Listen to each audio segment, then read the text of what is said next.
Sahabat-sahabat Kristus, salam jumpa dalam acara Sabtu Sarapan Bersama Tuhan. Adapun menu sarapan hari ini diambil dari Keluaran pasal 4 ayat 24 sampai 26. Tetapi di tengah jalan, di suatu tempat bermalam, Tuhan bertemu dengan Musa dan berikhtiar untuk membunuhnya. Lalu Sipora mengambil pisau batu, dipotongnya kulit khitan anaknya, kemudian disentuhnya dengan kulit itu kaki Musa sambil berkata, "Sesungguhnya engkau pengantin darah bagiku." Lalu Tuhan membiarkan Musa.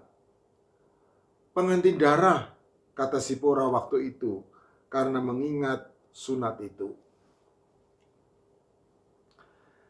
Kisah tentang Tuhan yang berikhtiar untuk membunuh Musa ketika bertemu dengan dirinya di suatu tempat bermalam dalam perjalanan ke Mesir, sejatinya merupakan kisah yang sukar untuk dipahami.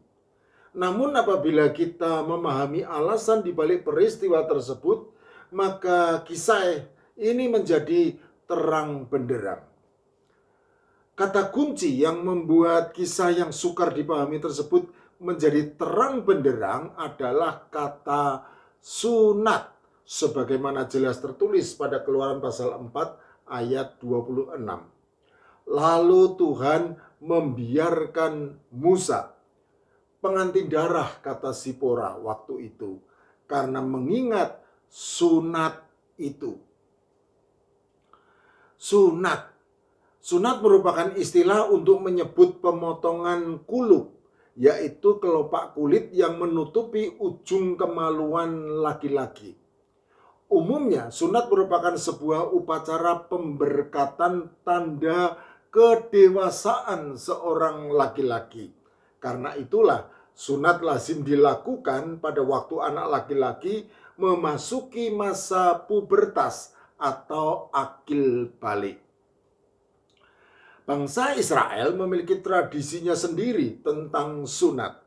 Selain melakukan sunat dengan menyingkirkan keseluruhan kuluk, maka sunat tersebut juga dilakukan ketika anak laki-laki masih berumur 8 hari. Dan lazimnya juga disertai dengan pemberian nama kepada anak tersebut oleh kepala keluarga atau oleh orang yang berhak. Sunat bagi bangsa Israel adalah tanda bahwa seorang sudah menjadi milik Tuhan dan sekaligus menjadi anggota persekutuan agama Yahudi. Sehingga dengan demikian, sunat sudah dipandang sebagai tanda khas yang membedakannya dengan bangsa-bangsa lain yang tidak bersunat, yang lazim disebut sebagai bangsa kafir. Sunat sebagai tanda bahwa seorang sudah terhisap ke dalam perjanjian dengan Tuhan, sejatinya memiliki sejarah panjang jauh sebelum bangsa Israel menjadi suatu bangsa, yaitu sejak dulu kala pada zaman Abram atau Abraham yang merupakan nenek moyang bangsa Israel. Apabila menengok jauh ke belakang, maka sejatinya memang sudah ada perjanjian antara Tuhan dengan nenek moyang bangsa Israel, sebagaimana tertulis pada Kejadian pasal 17 ayat 1 dan 2. Ketika Abram berumur 99 tahun, maka Tuhan menampakkan diri kepada Abram dan berfirman kepadanya, "Akulah Allah yang Maha Kuasa, hiduplah di hadapanku dengan tidak bercela. Aku akan mengadakan perjanjian antara aku dan engkau, dan aku akan membuat engkau sangat banyak." Setelah Abram bersujud kepadanya, maka Tuhan kemudian menyampaikan isi perjanjian dua pihak tersebut. "Dari pihakku, inilah perjanjianku dengan engkau. Engkau akan menjadi bapa sejumlah besar bangsa. Karena itu namamu bukan lagi Abram, melainkan Abraham. Karena engkau telah kutetapkan menjadi bapa sejumlah besar bangsa. Aku akan buat engkau beranak cucu sangat banyak. Engkau akan kubuat menjadi bangsa-bangsa. Dan daripadamu akan berasal raja-raja. Aku akan mengadakan perjanjian antara aku dan engkau serta keturunanmu turun-temurun menjadi perjanjian yang kekal, supaya aku menjadi Allahmu dan Allah keturunanmu. Kepadamu dan kepada keturunanmu akan kuberikan negeri ini yang kau diami sebagai orang asing, yakni seluruh tanah Kanaan akan kuberikan menjadi milikmu untuk selama-lamanya, dan aku akan menjadi Allah mereka. Lagi firman Allah kepada Abraham, dari pihakmu engkau harus memegang perjanjianku, engkau dan keturunanmu turun-temurun. Inilah perjanjianku yang harus kamu pegang. Perjanjian antara aku dan kamu serta keturunanmu, yaitu setiap laki-laki di antara kamu harus disunat, haruslah dikerat kulit khitanmu, dan itulah akan menjadi tanda perjanjian antara aku dan kamu. Anak yang berumur 8 hari haruslah disunat, yakni setiap laki-laki di antara kamu turun-temurun, baik yang lahir di rumahmu maupun yang dibeli dengan uang dari salah seorang asing, tetapi tidak termasuk keturunanmu. Orang yang lahir di rumahmu dan orang yang kau beli dengan uang harus disunat, maka dalam dagingmu lah perjanjianku itu menjadi perjanjian yang kekal. Dan orang yang tidak disunat, yakni laki-laki yang tidak dikerat kulit khitannya, maka orang itu harus dilenyapkan dari antara orang-orang sebangsanya. Ia telah mengingkari perjanjianku. Kejadian pasal 17 ayat 4 sampai 14. Sahabat-sahabat Kristus, berdasarkan isi perjanjian dua pihak tersebut, maka jelas bahwa Abraham beserta keturunannya turun-temurun mempunyai kewajiban melakukan sunat sebagai tanda perjanjian yang kekal dengan Tuhan. Dan apabila mengingkarinya, maka kebinasaan menjadi hukumannya. Musa adalah keturunan Abraham, karena meskipun ia diasuh dan dibesarkan oleh putri Firaun, namun sejatinya ia adalah orang Ibrani asli dari suku Lewi yang menjadi bagian dari bangsa Israel. Sehingga dengan demikian, Musa juga terikat oleh perjanjian kekal yang mewajibkan sunat sebagai tanda perjanjian dengan Tuhan. Kelalaian Musa sebagai kepala keluarga bangsa Israel yang belum menyunat anak laki-lakinya jelas merupakan suatu pengingkaran terhadap perjanjian dengan Tuhan.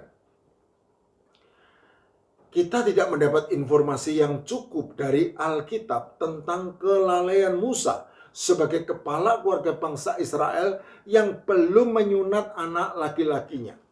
Kemungkinan besar dari kedua anak laki-lakinya, Musa sudah menyunat anak sulungnya yang bernama Gersom, namun belum menyunat anak bungsunya yang bernama Eliezer. Karena dicatat hanya satu anak laki-laki yang disunat oleh Sipora dengan menggunakan pisau batu. Keluaran pasal 4 ayat 25. Tafsiran ini dilandasi oleh dua alasan. Pertama, karena Gersom sudah dewasa, sehingga nampaknya mustahil hukuman tersebut baru dijatuhkan bertahun-tahun kemudian. Kedua, nampaknya juga janggal serta sangat tidak patut secara adat budaya apabila Sipora menyunat anak laki-lakinya yang sudah dewasa. Oleh karena itu, besar kemungkinan Eliezer yang masih bayi karena baru saja lahir beberapa hari sebelum Musa berangkat menuju ke Mesir untuk menunaikan tugas dari Tuhan, tidak sempat disunat oleh Musa karena kesibukan tersebut. Dosa kelalaian tetaplah merupakan dosa di hadapan Tuhan. Dan itulah sebabnya Tuhan berikhtiar membunuh Musa sebagai hukuman atas dosa kelalaiannya yang tidak taat kepada perintah Tuhan. Tetapi puji syukur kepada Allah karena Sipora sebagai istri peka akan hal tersebut dan kemudian segera mewakili Musa untuk menyunat anak laki-lakinya. Perwakilan tersebut ditandai dengan menyentuhkan kulit khitan anaknya ke kaki Musa sambil berkata, "Sesungguhnya engkau pengantin darah bagiku." Keluaran pasal 4 ayat 25. Bagaimana mungkin Sipora mengetahui apa yang dilakukannya berkaitan dengan hal sunat tersebut?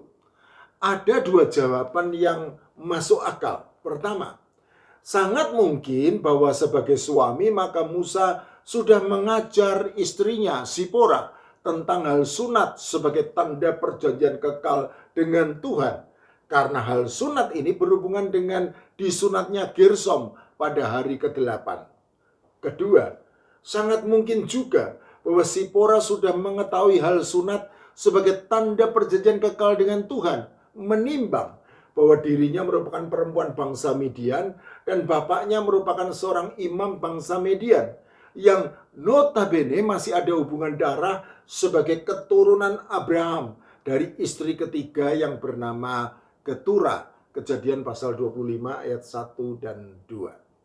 Jadi, sangatlah mungkin bahwa Sipora sudah mengetahui hal sunat sebagai tanda perjanjian dengan Tuhan yang meneguhkan ikatan iman supaya Tuhan menjadi Allah bagi Abraham beserta keturunannya turun-temurun.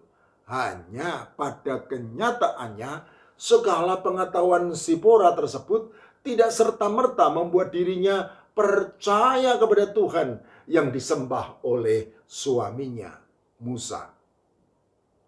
Istilah pengantin darah yang diucapkan Sipora mengandung pengertian bahwa ia sebagai perempuan kafir telah menyatakan diri sebagai pengantin perempuan yang menundukkan dirinya dan mengikuti Allah dari pengantin laki-laki, yaitu Musa, yang sudah lama menjadi suaminya. Dan hal tersebut ditandai dengan darah anak laki-lakinya yang sudah ia sunat mewakili suaminya. Berdasarkan istilah pengantin darah yang dinyatakan Sipora, maka kemungkinan besar kelalaian Musa yang belum menyunat Eliezer, anak laki-laki yang kedua, adalah dikarenakan kelembutan hatinya yang tidak mau berselisih paham terhadap adanya keberatan dari Sipora yang tidak menganggap penting hal sunat sebagai tanda perjanjian kekal dengan Tuhan. Namun pertobatan Sipora membuat Tuhan membiarkan Musa dan tidak membunuh dirinya. Keluaran pasal 4 ayat 26. Sahabat-sahabat Kristus, semoga kisah yang tidak biasa serta sukar dipahami ini dapat diambil hikmahnya dan menjadikan kita pribadi Kristiani yang lebih baik lagi dengan selalu taat melakukan perintah Allah. Amin.